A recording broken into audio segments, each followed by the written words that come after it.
विष्णुं शशिवर्णं चतुर्भुजं प्रसन्नवदनं ध्याये सर्वविघ्नोपशान्तये लक्ष्मी क्षीरसमुद्रराजतनया श्रीरङ्गदामेश्वरं दासीभूतसमस्तदेवतावन्तं लोकैकदीपाङ्कुरं श्रीमन्मदकटाक्षविभब्रह्मेन्द्रगङ्गाधरं त्वं त्रैलोक्यं कुटिमिन् सरस्वतं वन्दे मुकुन्दं प्रियं जटाधरं पाण्डुरङ्गं शूलास्तं कृपानिधिं सर्वरोगहरं देवं दत्तात्रेयमहं भजे सद्गुरु दत्तात्रेयमहं भजे ఆత్మబంధువులైనటువంటి మీ అందరి యొక్క ఆత్మలకి ఈ భగవన్నామ స్మరణ ఇంటున్నటువంటి భక్తులకి అందరికీ కూడా మీ ఆత్మలకి శిరస్సు వంచి సాష్టాంగంగా నమస్కరిస్తున్నాను.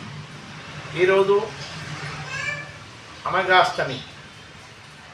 అనగాదేవి సాక్షాత్తు దత్తాత్రేయ స్వామి యొక్క భార్య.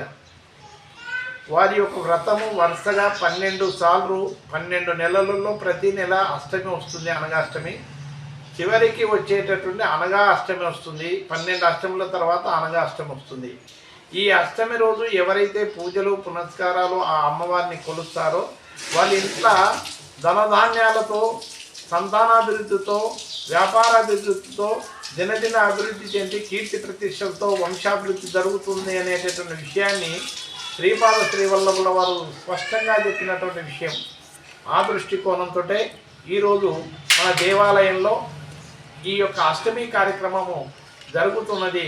ఈ కార్యక్రమంలో పాల్గొన్నటువంటి వాళ్ళందరికీ కూడా ఆ అమ్మవారి యొక్క దివ్య ఆశీస్సులు ఇవ్వాలని మనసా వాచా కర్మన కోరుకుంటున్నాము. ప్రతి అష్టమికి మన దేవాలయంలో వినాయక నగర్లో ఉన్నటువంటి అనగా సహిత దత్తాత్రేయ స్వామి దేవాలయంలో ప్రతి అష్టమికి ఈ కార్యక్రమం జరుగుతుంది.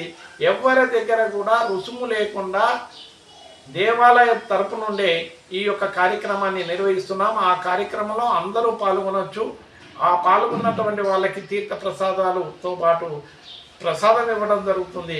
ఆ ప్రసాదాన్ని స్వీకరించి మీ అభివృద్ధిని చెందాలని మనసా వాచా కర్మన కోరుకుంటూ మా వాణికి విరామం ఇస్తున్నాము.